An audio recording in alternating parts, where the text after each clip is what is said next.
Udumo kuNkulunkulu eliphezulu nokuthula emhlabeni kubantu abathokozelwa nguye. UJesu Kristu inkosi. Ngiyabingelela ekhaya lezwi. Ngibingelele entabeni yendlu kaJehova kuyabonelelwa. Ngibonga uNkulunkulu ngomusa wakhe esikhathini eside ngigcinele lethu ubufakazi. Kungasho ukuthi abukho. Yala usathane Novemba ukuba ngingabuletha ubufakazi ekubeni uNkulunkulu engenzela umusa ongaka. Kufanele ngabe iviki neviki ngiyabuletha ubufakazi. Ngiyaxolisa phambi kaNkulunkulu, xolise sibande kakhulu. Muhle uThixo ngey'khathi zonke.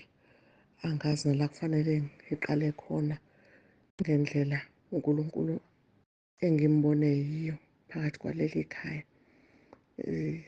Kodwa ngiphakamisa ukumbonga kakhulu. Ngigulelwe umzukulu, ngalala esibhedlela iviki lonke. Angilokhu ngihleli nomkhuleko wabaseRoma. Ngibheka kumntwana ebambeke kakhulu, kodwa uNkulunkulu wamlulamisa. Ngiyabonga egameni likaJesu Kristu waseNazaretha elingahlule lutho. Ngithi uJesu Kristu inkosi. Kwagula nobaba wami ongizalayo washaywa i-stroke. Ngalokhu ngikhuleka ngihamba ngiye ekhaya ngiyokhuleka kanye naye. Engakhulumi, engahambi, waze waphuma esibhedlela naye kuyinkinga kungalulameki. Ngama kumkhuleko wabaseRoma waze walulama, wasukuma wayihambela nezwi kade livalekile kwakhulumeka. Ngiyambonga kakhulu uNkulunkulu, ngiphakamise ukumbonga uma ngithi buningi ubufakazi.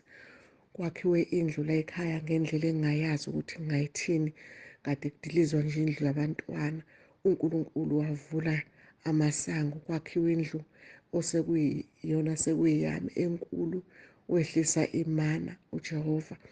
Kwenzeka isimangaliso. Ngiphakamisa ukumbonga. Ziningi izinto ngiyazibuka. Nomntwana kade ngihlupha kakhulu ngewunga, namhlanje ngimbona umile uyaya nasenkonzweni ngegama likaJesu Kristu waseNazaretha. Khona akafikile wakwenye indawo naye wathi useyayeka bahamba naye baye enkonzweni. Ngiyambonga kakhulu uNkulunkulu. Baba, siyabonga iy'mfundiso, siyabonga ninomama, sibonga kakhulu. uNkulunkulu aniphase ekhaya labaMsibande.